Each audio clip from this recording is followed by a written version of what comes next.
go in there.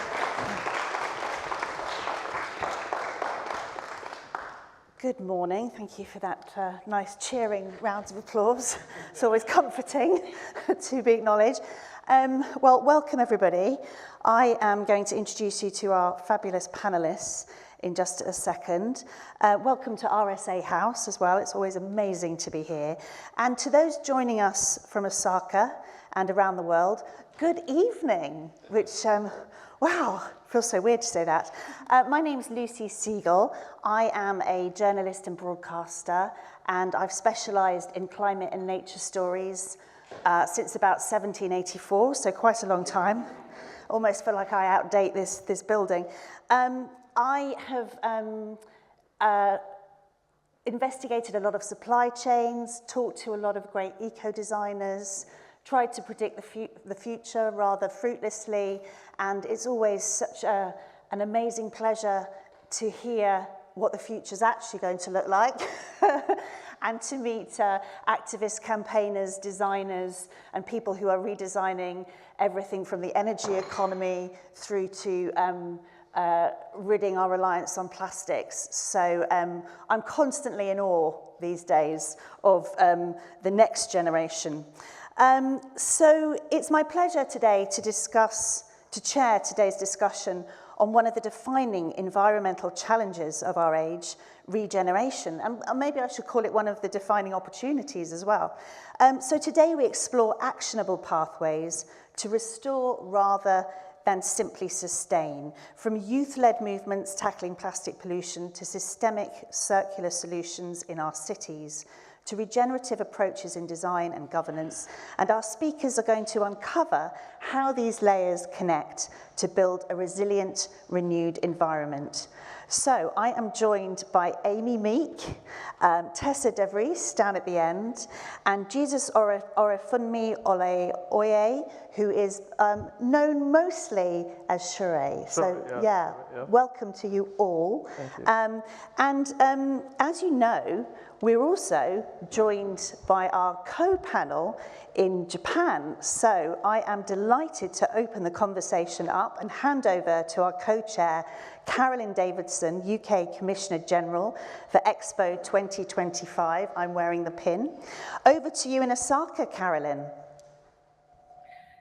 Thank you very much, Lucy, and a very warm welcome, literally very warm. It is about 35 degrees here in Osaka today. So my congratulations to all those in the physical audience here in Osaka who've made the journey through the heat to get here. It's great to have everybody here and great to be linked up with London in this way for the second in our series of RSA events. Many conversations so far have been about sustainability. It feels like we're now moving forward to talk about regeneration, which is the next frontier. And here in Japan, as in everywhere else around the world, we see challenges around resource depletion, biodiversity decline, and waste. And it's not just about using less, but actively restoring more. And as Lucy said, today's discussion is going to bring together youth activism, urban transformation, and academic insight. And together we're going to ask the question, what does generation look like in practice? And how can we scale it across communities and make sure that, and supply chains globally? So I am delighted to be joined here in Osaka by Professor Brendan Barrett. Welcome, Brendan, who is a professor at the Center for Global Initiatives at Osaka University. And among many other great achievements, also wrote a thesis on local environmental sustainability in Japan and the UK. So he's particularly well qualified, I think, to help us through this discussion today, linking Japan and the UK. But Brendan, maybe I could just ask you to say a few words of introduction. I will do. It's lovely to be here, and I think my participation is rather appropriate. You have a very young panel in the UK, but you probably don't know that today is Respect for the Aged Day here in Japan. So, and you probably don't know that there's actually 36 million Japanese people over the age of 65, which could fill Tokyo. It's equivalent to the population of Tokyo. And actually, in November, I will be joining that club. So I'm looking forward to being in the majority here in Japan, and I'm also looking forward to participating in this panel and sharing some insights on Japanese experience with you. Thank you very much. Thank you very much, Brendan. Lucy, let's pass back to you in the great room in RSA in London. Thank you, Carolyn. Thank you for that, Brendan. That's very heartening as well. And nice to hear a little bit about your work. We will hear more. Now, before we get into some questions, I'd like to hear a little bit more from our panelists about what motivates you and what you do. Amy, let's start with you. Yeah, absolutely. Hi, everyone. It's really a pleasure to be here, and thank you so much for having me. My name is Amy. I am the co-founder of an environmental education charity called Kids Against Plastic, which obviously I'm not sat here as a kid, but this is a charity I started with my younger sister Ella back in 2016, so nearly 10 years ago, when we were 12 and 10 years old. And essentially, we focus on helping young people, particularly kids, engage with environmental issues and feel like they can take action on them through skills development and preparation for their future life. So as part of our charity, we have a few different schemes we work on. We have our education scheme, Plastic Clever Schools, which helps to engage kids in environmental education from a young age. And we also have our youth network of over 330 young people around the globe who we support in their own environmental action. And as part of that, we also have our youth campaigns, one of which was the 1 million litter pick, which collected and logged over 1 million pieces of plastic globally. And more recently, our campaign in partnership with a plant-based gum company around the microplastic exposure that comes from plastic chewing gum. So thanks for having me. Oh, thank you, and thanks for some of those numbers. They're very, very impressive. We'll talk a little bit more about that. Shure, let's hear from you. Nice. Morning, everyone, and hello in Japan. I'm Shure. I'm an energy professional, but also co-founder of Energize Black.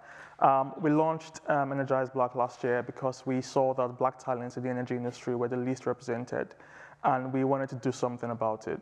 Having worked in the energy industry for the past 8 years, from sub-Saharan Africa to the UK, and worked on solar microgrid projects, trying to connect remote communities in Nigeria, Ghana, Mozambique, and the likes, to constant, reliable, affordable energy supply, and bringing that experience to the UK and contributing to the work we're doing in the UK. I realized that Black talents are not as represented here in the energy industry, and my friend and I, Eddie, we decided to do something about it.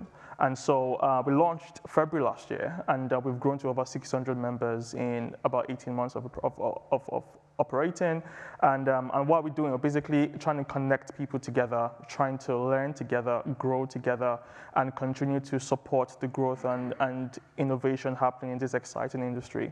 There's a lot happening. The future is energy. The future is energy, and we believe that we have the experience, the knowledge, having had the background in engineering and a master's in energy and environment, and that's kind of representative across the community that we've built.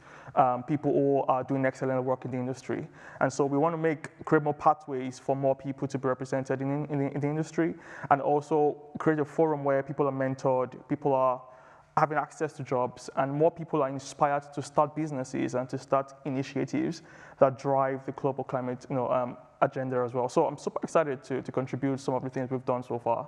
And yeah, excellent. Thank you so much, and hats off to you for identifying a gap and just getting in there and doing something about it. It's just so admirable. Yep. And I know it's very hard work, and you do lots of things. Thank you. Tessa. Hi, everyone. I'm Built Environment Lead at London, which is an organization that sits between the Mayor of London and the local authorities to foster a low-carbon circular economy in London. So for those of you who aren't aware, circular economy is sort of where we're trying to focus on the resource consumption aspect of, sustainability, regeneration, and using things for as long as possible. So I lead the built environment work, but we work across food, textiles, electricals, plastics, and really work with every sort of stakeholder group in the city, from citizens with campaigns, local authorities with their policies and their practices, as well as industry. And my work sits really in that bridging the gap between industry and local authorities and seeing how we can sort of approach the built environment from a more systemic perspective. Thank you for that very coherent introduction. We'll be back to you in a second. I'd like to expand into the discussion first. So, Amy, how can grassroots campaigns like Kids Against Plastic, how can they be scaled internationally to regenerate waste practices and inspire this institutional change, which I guess we all think is needed? Yeah, absolutely. I think it's a really important question, and I think maybe I'm slightly biased in my answer, but I think that grassroots organisations are so important when it comes to driving circularity and better waste systems and regeneration. And I've done work with councils and businesses over the years, and I think sometimes there seems to be this perception that to change waste systems and to change our behaviours around waste, we can do that purely through a top-down approach, and that we can implement a new policy or a new system of working and expect communities to take that up and to instantly change the way that they live and behave. And in practice, I think if you purely take that top-down approach, it can be very hard to engage communities in what you're doing and to actually drive that change so that it's long-lasting and embedded into the way that people live. Obviously, policy is a really important part of it, but I really believe that we need grassroots action to go alongside that to help communities see how they can take tangible action on some of the new systems that we want to put in place when it comes to circularity.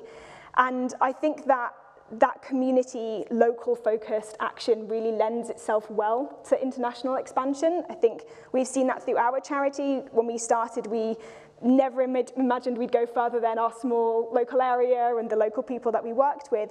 But actually now we work in over 10 different countries through our youth network and over 40 different countries through our schools program, purely because taking that community, local level focus really allows people to adapt it to where they live and what works for them, instead of trying to do this sort of one-size-fits-all blanket approach sometimes with policy. So I think that's a really important element to it and can often really foster creativity as well and allow people to find solutions that really work for them and where they live. And I think I'm maybe also slightly biased when I say that I think that kids and young people are a really important part of leading that grassroots change. I think it's why it's become such a big focus of the work that we do. Firstly, because I think kids just really help to drive this urgency when it comes to environmental action. I think anyone who has a kid or a grandkid in the room know how hard it is to say, no, let's just wait a bit before we do something with a kid. You know, they've got that real passion to want to do something straight away. And we really see that through environmental work as well. And kids can be such passionate change makers when it comes to these issues. So I think that's a really important part of it. And also alongside that, the education element to actually fostering these principles in especially young people who can then grow up with these principles and with these habits instead of having to reshape them when we're all stubborn, cynical adults who think we know how everything works already. So with your model, especially the stuff that you've rolled out internationally, you've worked with communities, do you provide essentially a framework and you design something specifically so that different communities can input? And you mentioned that it's important that they're able to bring some sort of creativity and localized solutions. So is that what you're doing? You're basically supplying a framework or advice? How do you do it? Yeah, I think there's a balance between supporting people and feeling like you're telling them exactly what they should do. And I think a lot of what we try to do through our initiatives, especially with schools, schools are a big part of the work that we do, is to provide them with the framework and the toolkit that gives them advice and to know where to start, because I think that often starting can be the most daunting and difficult step. So showing them, for example, the 3 different stages to taking your school from having kind of no awareness of plastic pollution to being a bit smarter with your use of plastic, but then within that saying, here's how you can develop an action plan that works for your school. Here's how you can do a waste audit that identifies what the issues are in your community, instead of saying, right, these are the 4 items you need to cut from your school community usage and go from there. I see it. Okay, thank you very much for that. Carolyn, let's come over to you now and let's bring Brendan into the discussion. It's very interesting, just what Amy was saying there, because it's very conscious that, you know, Brendan, you wrote your thesis on local environmental and sustainability practices. So how do you see this, the importance of the sort of grassroots versus the top-down? Absolutely spot on. I think that, I mean, I was essentially looking at how cities are responding to these big challenges. And I think that they can take a leadership role, but they do need support. And if it's nice when the government is also trying to do the same thing, because it's very difficult when they're pulling against what the national government is trying to achieve. So I think that sort of teamwork between the national and local government and the community groups is really vitally important when we're tackling these big challenges like energy and climate change and so on. Yeah. But how, I mean, you said at the beginning in a very pertinent comment that, you know, respect the aged day, 36 million over 65s. If we're pinning our hopes on the youth of Japan, then they are a dwindling number. Still a very large number. Still a very large number, yeah, I suppose so. I think so, but that's sort of what gets Japanese people wondering, like, what's going to happen in the future, and especially younger people. It's like, where is Japan going? And what's the best way forward from here? So, yeah, and it's not clear. Even when we have a wonderful expo like this, which is really sharing some visions of the future, it's not necessarily something, well, I mean, certainly impresses, and there's a lot of young people here, a lot of school kids coming to it as well, which I think they find inspiring. But I'm not sure, especially when I'm teaching as well, I get the same impression that young people in Japan have a certain anxiety. Maybe that's all similar in Britain as well, because the challenges are really big. But the challenges here in Japan are somewhat different because of the fact that we have an aging society, we have the falling fertility rates, we have rural depopulation, and those aren't, well, we do have aging society in Britain as well, but not to the same extent. Yes, very interesting. Maybe, Lucy, we could go back to your fellow panelists to ask them to pick up on the same theme. Yes, absolutely. There's a lot of nodding going on here. I think we're all in violent agreement, which is and also something that strikes me. We're not here to talk about demographics today, but there is, you know, an emerging link between microplastics and fertility, which we could also talk about another time, right? These are all very, very interlinked. Tessa, I'd love to come to you now, and I'd love to talk a little bit more about expanding reuse systems, essentially, and what catalysts and barriers exist to expanding reuse systems, and what are the next inflection points for circular urban economies as we are looking relentlessly forward during this discussion? Absolutely. I'll take a moment first to kind of think about why we're thinking about reuse. So I work exclusively within the built environment, and that can feel kind of alienating to people sometimes. Like, we understand what plastics are, we understand what energy are, we interact with that on a daily basis, but the built environment can feel a bit distant. So just to hit you with some stats, a third of all the resource consumption in the world goes to construction. Sort of the most used material after water on Earth is concrete, and in the UK, 62% of our waste comes from the construction industry. And sort of most importantly, within the current UK context, with all the houses that we're planning on building, if we build them all sort of business as usual, that would blow the entire country's carbon budget. So more than thinking about decarbonization, we also have to think about resource use.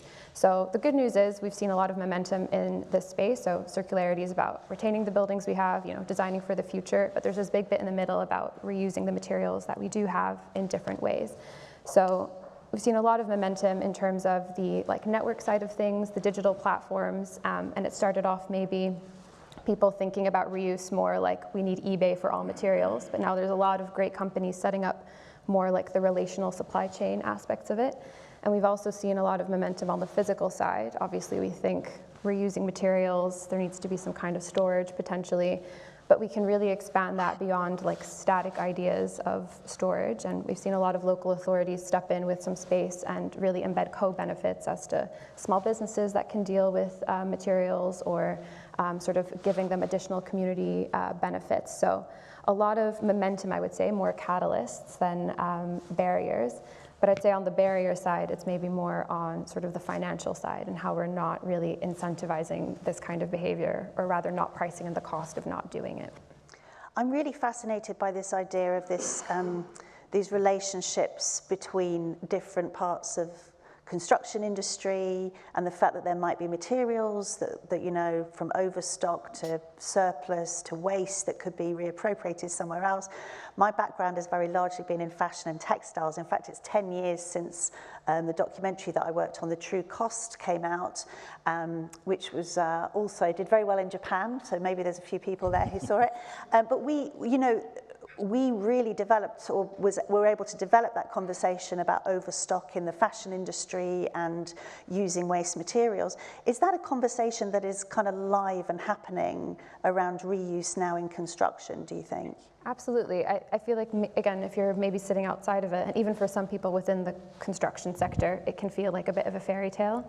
But from all the way from reusing structural steel to interiors, like, it's happening, we know how to do it. It's really just a question of the construction supply chain is so streamlined for efficiency, time is money. So any deviation, any sort of like switching of how we do things, who we speak to, in what order of operations we do to set up this building, that currently costs some amount of monetary implications there. So yeah, it's more of a question of how do we incentivize rather than develop new technology or something like that. Very, very interesting. Shuri, let's come to you. You've got a sort of fascinating experience. You've worked on projects from renewable microgrids in sub-Sahara Africa to zero carbon households in the UK. I mean, that's a big range of projects. Maybe there's commonalities between those. What lessons can we take from these different contexts about making the energy transition both inclusive and regenerative, so no communities are left behind? Yeah, that's a really good question. I think just following up from what Sir said there, how we incentivize customers in the UK, for example, is if you have invested in a zero carbon asset like solar battery, solar panels, wind, for your residential system, you could sell excess energy back to the grid, and then you are incentivized, for exporting excess electricity from your solar panels or from your wind panels back to the national grid.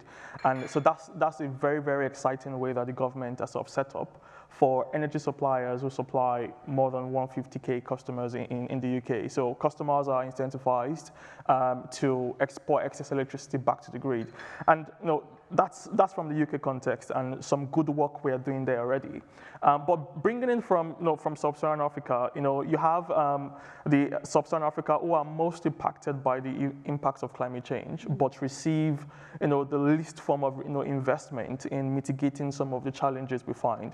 For someone like myself that grew up in Lagos, Nigeria, I saw the effects of climate change, from rising sea levels to hot weather, and other parts of the country experiencing intense heat, having grown up in such an environment, I decided to learn, to understand why these things are happening.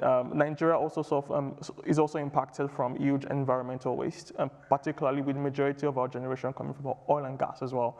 And I decided to zero in to learn and to study more about engineering energy and how to curb this environmental waste and the impact it's having on people, as well. And so in understanding how this impacts people, education is one major bit that is constant across board. So we see people in Nigeria not having the right education, lifestyle, attitudes to curb huge environmental waste as well. So I think in the UK we are growing, we are advancing in our ability to ensure that the energy transition is inclusive, is socially inclusive, and we are also doing a very good work in ensuring that people have the right attitude, the right mindset to mitigating the effects of climate change as well. But we are seeing quite a lot of backlash as well in the UK, so we're seeing an anti-net zero agenda. Yeah. Do you worry that these gains, if you like, can almost be swept away or are under threat from being swept away? Or how solid do you feel that footing is? Yeah, I think we are not where we want to be, but we should appreciate the impacts of the work that's been done by government, by private sector as well, in investments, in education, in mobilizing finance, in ensuring that more households, more people have the right steps to take, Yeah. to contributing to the drive towards the net zero agenda. For example, at OVO, we have a team called the Energy Experts, where we have professionals and people who go to customers' houses to identify areas where they can save energy, and also help them on that path, to ensuring that they understand how they use energy, they understand the areas in their houses where they are most impacted by their energy consumption, and the investments they can take in doing that. So I think that's a good step, for example. But at the same time, there's more work that needs to be done in simplifying how we communicate these impacts, in simplifying how people can take the right steps, and the necessary backing required for households to advance in this as well. Okay, thank you very much. Carolyn, let's come over to you and Brendan now, because I think we're hearing very different experiences and different focuses, but there's a commonality towards all of them, and this kind of deeper embedding and this regeneration theme coming through. So it'd be interesting to hear from Brendan as well. Yeah, thank you very much. I mean, I think Brendan mentioned at the beginning as well, we're here on the Expo site. There's a big focus. The theme of Expo is designing future society for our lives. We're very much focused on looking at what society is going to look like in the future, and what the role of sustainability and regeneration is going to be in that future. I'm very struck, just outside our pavilion, we have 8 vending machines selling drinks in plastic bottles and only 1 dispenser for refilling your water bottle. Doesn't sound like a strong focus on sustainability and regeneration.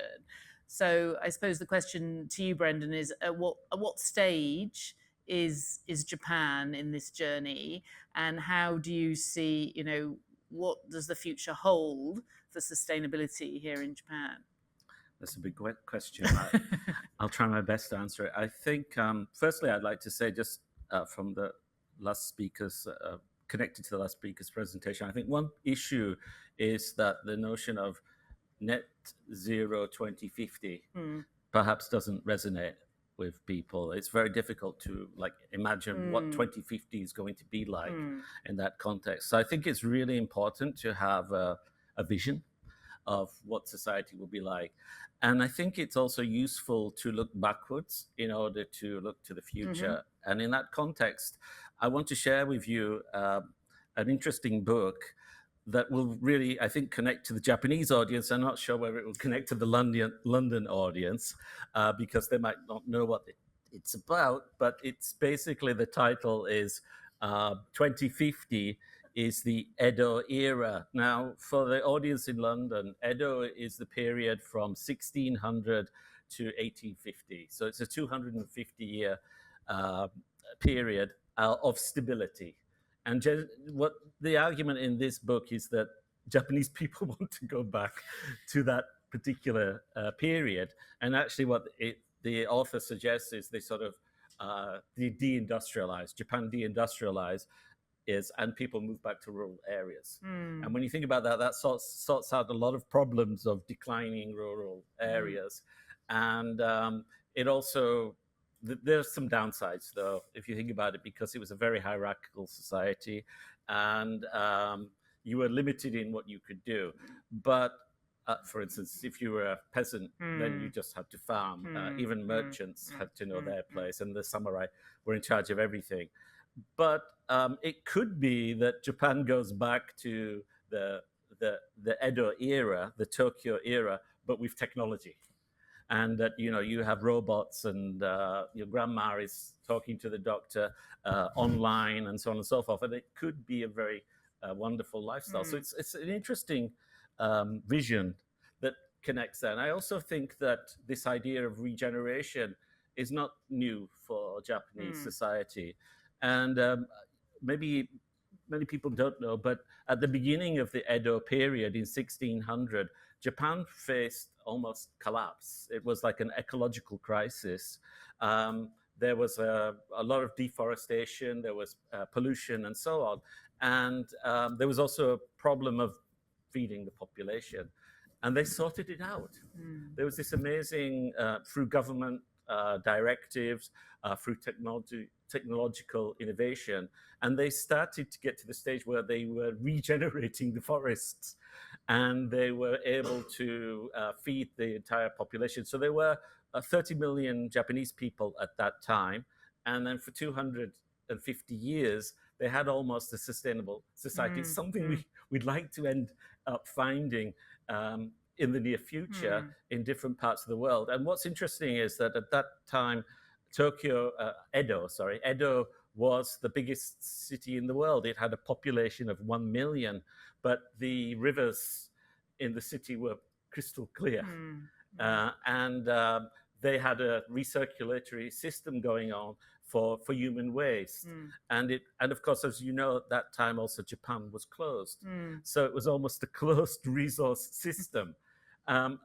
Again, there's issues associated with that, but it's interesting that for 250 years they had this sustainability, and then they started to industrialize. And when they industrialized, a whole bunch of other problems emerged, where we see, major pollution incidents, but they got through that as well. So I look at Japanese experience as being very informative of how we can, as a global society, start to tackle issues like climate change, the energy transition, and so on and so forth. It's interesting, isn't it? Because those examples that you've just talked about, they were also examples of where it was on the verge of collapse. And many people would say we aren't in the same moment now. Actually, we are on the verge of, we're certainly in a climate crisis, and are we on the verge of ecological collapse? How do we make sure that we don't actually collapse before we start taking action? I mean, that's the crucial question. Yeah. So in the book, the author's talking about a slow crash. Right. And so many observers feel that we might be in a slow crash. We're just not recognizing the fact that that's what we're in. Right. But if we do recognize the fact that we're in that crash, then we need to decide how we act. And that's also when you get more urgency. And what we're lacking, I think, is urgency. And part of that has to do with the fact that we've got a goal of 2050, meaning that some people think, let's wait until 2050 and see what happens and just keep putting it off. So I think sometimes those kinds of goals, and I worked in the UN for 20 years. Even the Sustainable Development Goals has a little bit of a problem in that context, because it's like, well, let's see what happens by 2030. Whereas we do actually need a sense of urgency, a sense of crisis, and a desire to move quickly. Yeah. And can I just ask, because I know you've also been working on a project about next-gen cities. Right.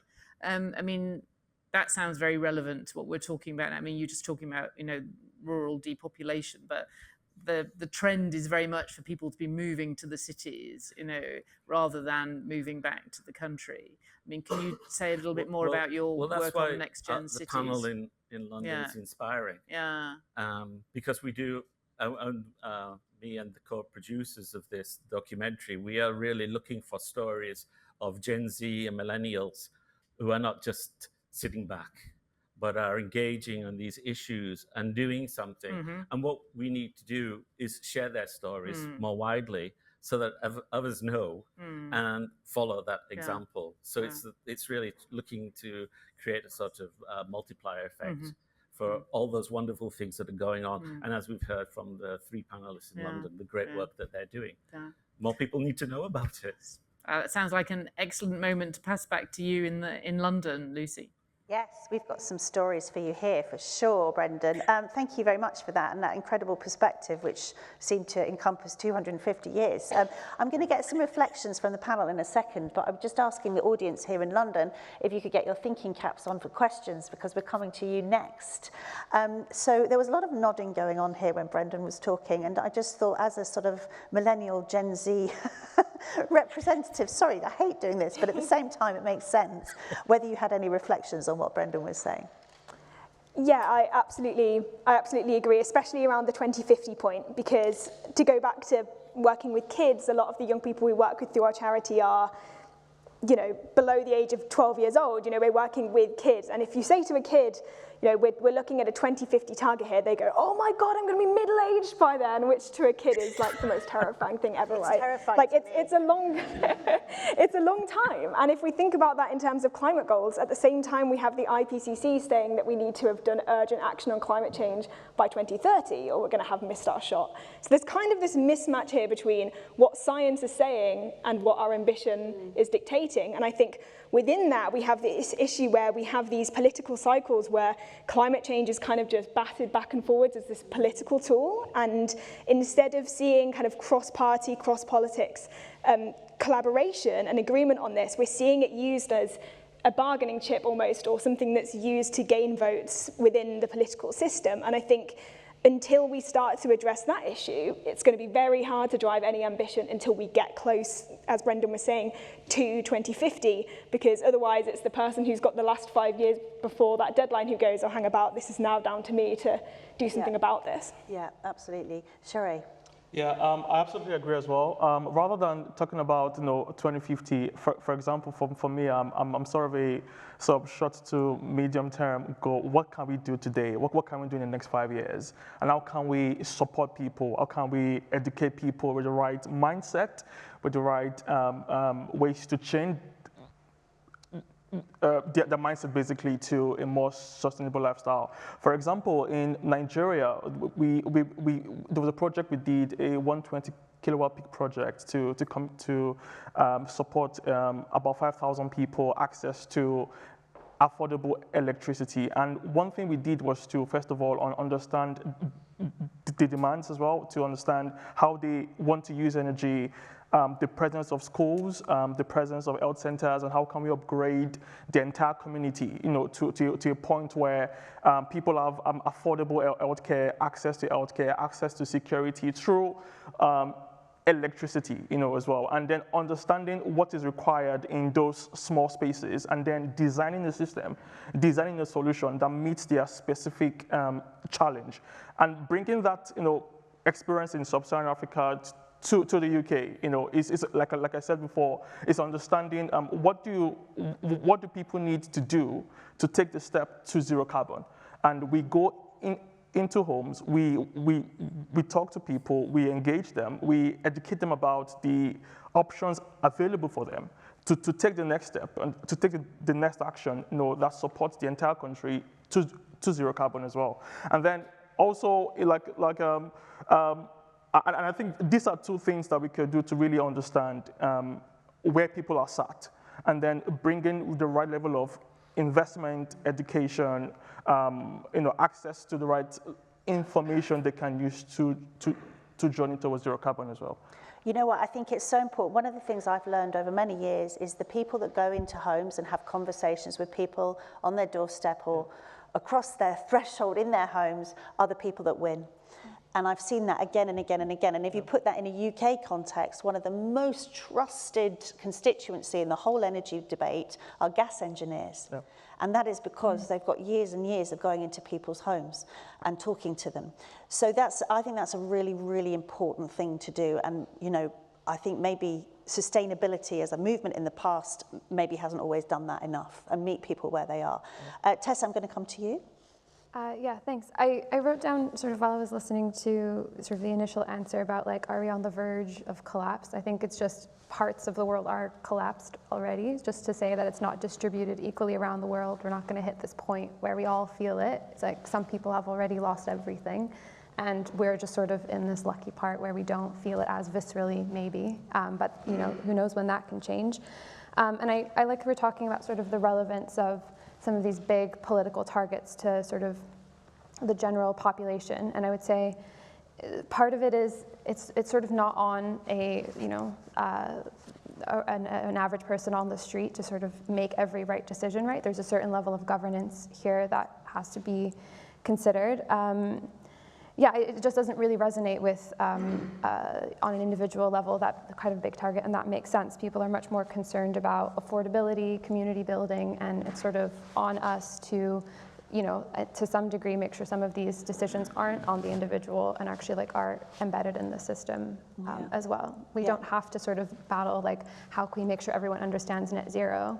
Like, from my perspective, it's okay if not everyone understands emissions accounting. Yes. That shouldn't be on everybody. In fact, it might be quite disturbing if everybody was really into emissions accounting. Yeah, and I think those are very, very good points, well made. And I think that, you know, I mean, I was listening to the radio the other day, and I heard a farmer from the UK, from the north of the country, and you know, and he sounded quite panicky. So I think people experiencing collapse in different ways, we're just not always exposed to it, or it's easy to turn away from it. But there are people who are experiencing collapse in their own industry. You know, been feeding his sheep since early summer because the grass hadn't been coming through because it's so dry. I mean, that is a crisis for farmers in that area. So we are starting to experience these effects in lots of different ways, as we know. Does anybody have a question in London? Oh, yes, there's a very, so many questions. Okay. So how this is going to work, just to let you know, thank you for this gentleman here on the corner. If you want to nominate someone from the panel specifically, that would be great. Not everyone's going to have time to answer the question. Thanks very much. My name's Angus Hanton of the Intergenerational Foundation. I guess a lot of what you do, in fact, a lot of what all of us do in terms of sustainability is for future generations and for children and grandchildren and so on. But I want to ask an intergenerational question. To what extent do you think the older generation have created these problems and baby boomers over-consuming and younger people being given fewer opportunities? It's a more general question. Thank you. Ouch. Yes. Who wants to go? Who'd like to speak? Yeah, I can start. And I would say, from what I've seen in interacting with people and interacting with the older generation, is sometimes the resistance to change. Sometimes change is disruptive. Sometimes change could really disrupt, you know, what you've always held there. And then the willingness to let go and let the new come can sometimes, you know, affect you in different ways. But at the same time, change can also be good. Change could also be better for yourself and also for the future generation. And sometimes embracing change would mean seeking knowledge, seeking how best, you know, do I need to do, or what do I need to do to make things better for myself today and also for the future. Sometimes we engage customers who have retired, you know, and now in their 50s, you know, 60s, and now looking to adopt a more sustainable lifestyle and looking to ask questions around solar panels. What does this really mean? What's the payback period? You know, how do I get, like, how do I contribute to a wind farm or something? And people are asking questions. So I think the first step to embracing change is by asking questions, and we are here to sort of answer some of those questions as well. Amy, did you want to come in? Yeah, I think the generational question is one that I hear a lot, especially working with young people. And I think that it can be very easy to fall into the blame game around the environment, with especially younger generations going, well, this is a problem that was created by the generations above us. This is all your fault. And I just think that's a very dangerous path to go down, because firstly, there have been people for decades before me, before the young people I work with, who have been fighting for these issues. You know, these have been around for decades, and there have been many people, generations ahead of us, who have done tireless work against, really a tide against them on climate change. It's only recently that it's become, I think, such a well-spoken about subject. So I'm kind of hesitant to go, well, this is all your fault, generational wise anyway, especially given, you know, my generation is in no place to kind of say we're perfect either. You know, there's still a lot that we can do to be more sustainable as well. I think instead of pushing us apart, I think it's more important to unite at this point and go, okay, well, this is the situation we're in. What can we all do together, regardless of our age, regardless of our situation, to actually do something about it?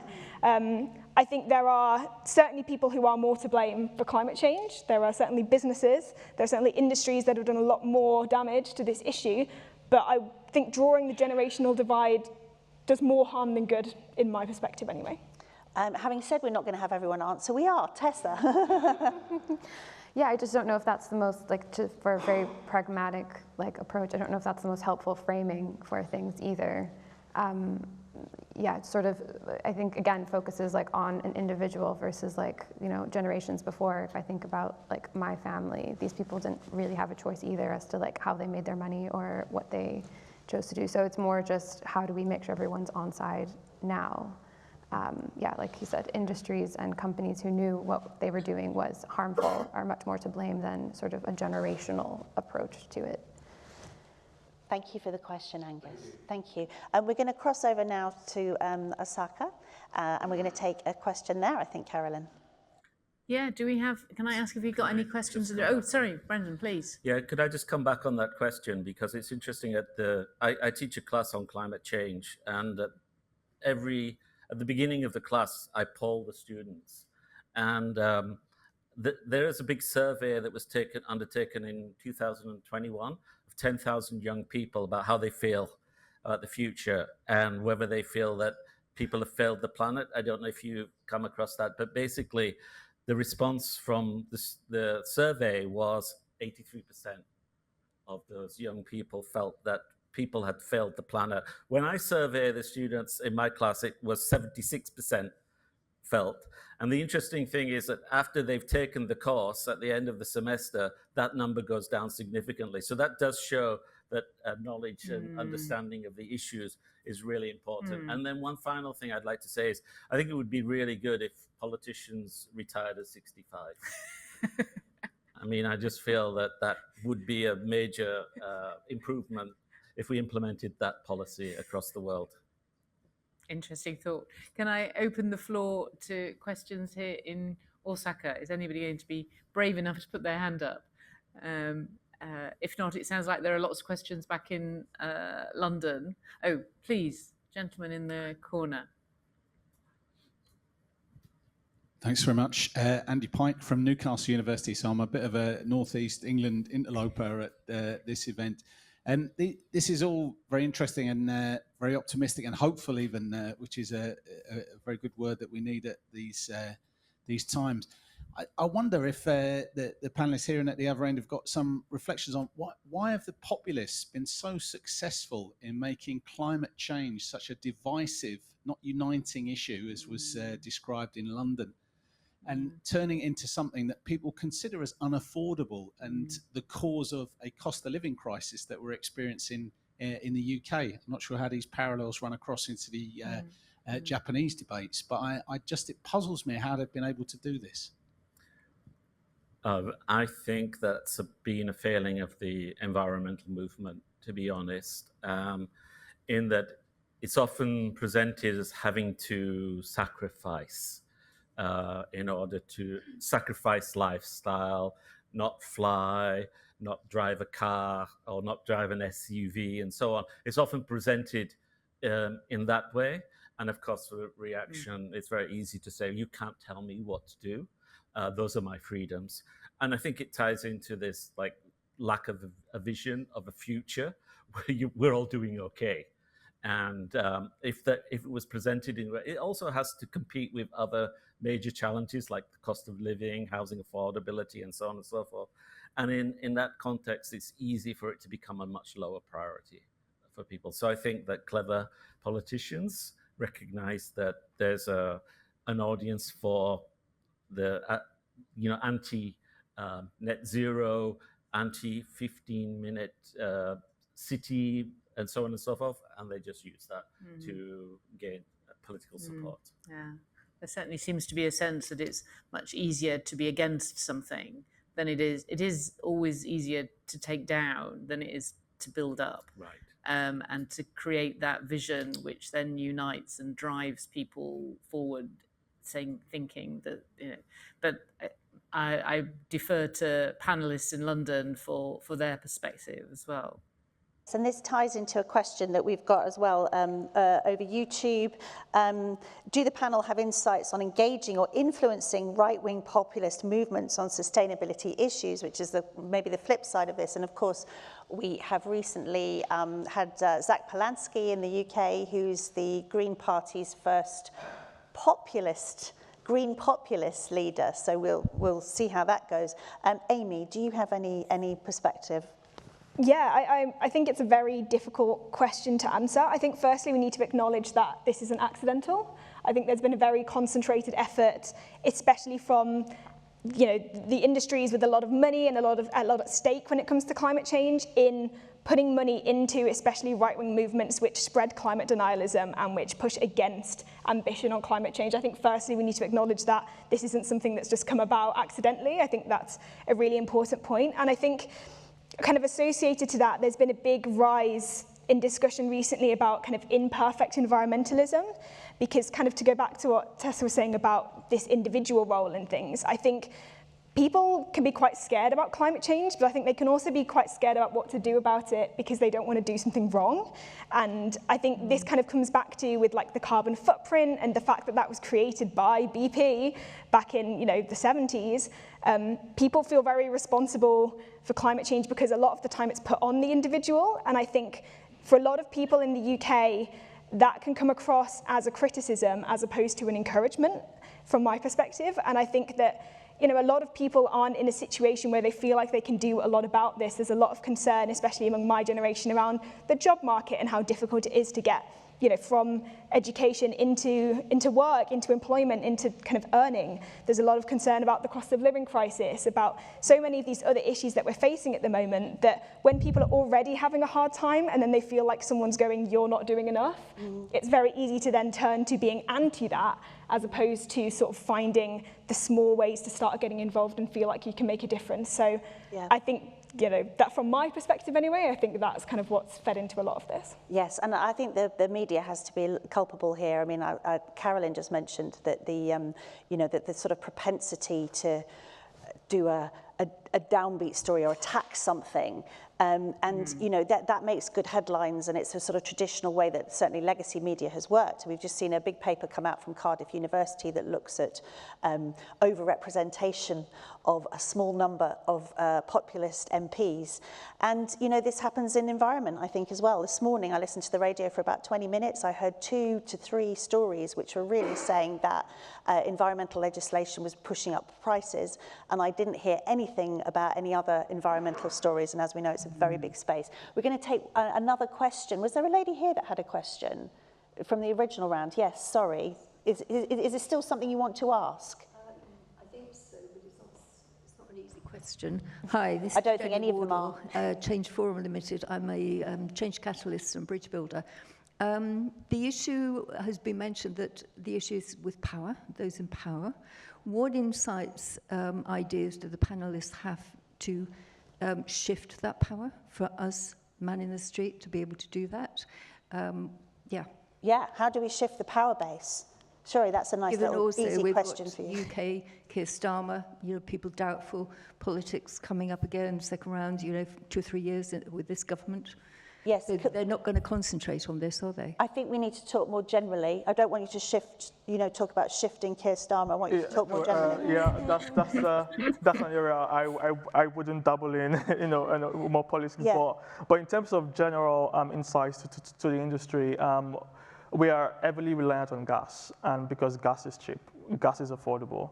And over the past 10 years, the cost of renewables, solar, batteries, has continuously come down.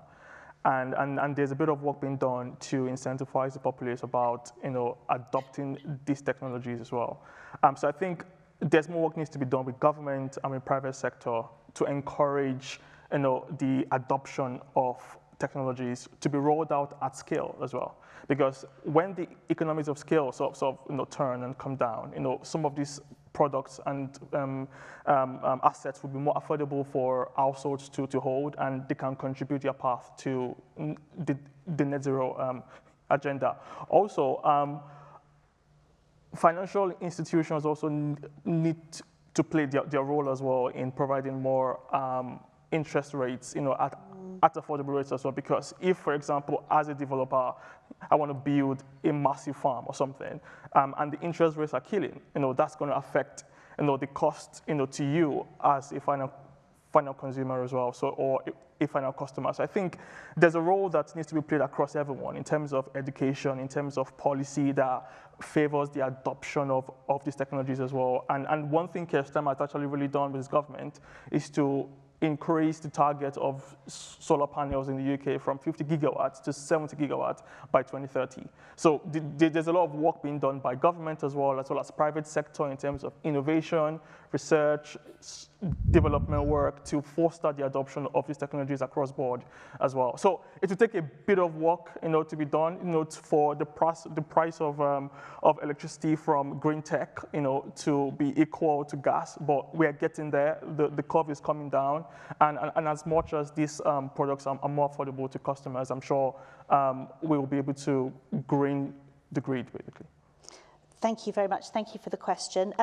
Carolyn, we are running out of time, as I'm sure you've observed. If you've got a question there that's a hot button question that we need to answer, otherwise we're going to hear from Tessa and then we're going to close. I don't think we have another. No, I think I see no hands shooting up here in Osaka. So let's go to Tessa. Okay, thank you very much. Tessa, so I'd like you just to reflect on anything that you want to pick up on, but also I want to tell you a few of the comments that we had in, just in case there's anything in those as well. So a lot of people were worried about resources. So this transition is going to take, blood minerals. We hear a lot about rare earths, all of that sort of thing. And where are these extracted from? How much carbon is lost through deforestation of our indigenous lands? So a lot of people are worried about, the actual resource needed for the programme of green transition. And then we also had a lot of people just actually backing up what you were saying and agreeing with you, which is, kind of nice to be right. And also just saying, that thing that how every year is getting more and more unpredictable, and a lot of people are feeling, the ripple effects of global heating. Yes, so if you would like to reflect on anything, and bearing in mind that you're closing the show. Fantastic. Yeah, I actually did have a reflection on sort of the power aspect of it, which was maybe a little bit less like when I hear about that sort of civic engagement side. I think it's important to remember how few people are actually paying attention to sort of, obviously they've got their own issues in their daily life, again, affordability, childcare, whatever. It's incredibly hard to stay engaged, but I also think there's something to the wider sort of the Black Mirror world of the internet that we're constantly paying attention to, very constant access to distraction. So I think there's something there where it feels so overwhelming, and we have ready access to just a portal to another dimension, essentially. And I think there's something more on that, something more about like speaking to people, again, connecting with your neighbors, this like local activity, anything that makes it real and brings you more into the real world, and thus expands your interests in community efforts around you. That's probably what sort of expands civic power, because currently we're just not paying attention. Thank you very much. Thank you. I can't tell you how much I've enjoyed hosting you guys here, this panel. It's I've kind of come across all your work individually. It's been a real treat to have you here. Thank you to all our speakers. Thank you to you, Carolyn, and the UK Pavilion team for hosting what I think has been a very important global conversation. And as we've heard today, regeneration is not just an aspiration, it is a necessity. From grassroots campaigners to systemic redesign, the tools are here. What we need now is the collective will to accelerate action. Thank you to our audiences in London, Osaka, and online as well. Please follow RSA and UK at Expo channels for more events and activations. And our final event in this amazing RSA at the World Expo partnership with the Department for Business and Trade is on the 6th of October in London, Osaka, and live streamed around the world. So please put that in your diary. Above all, let's keep building a regenerative future together. Massive, massive thank you to Amy, to Shure, to Tessa, and to Brendan. Thank you to our brilliant panelists. I'll see you next time. Thank you very much.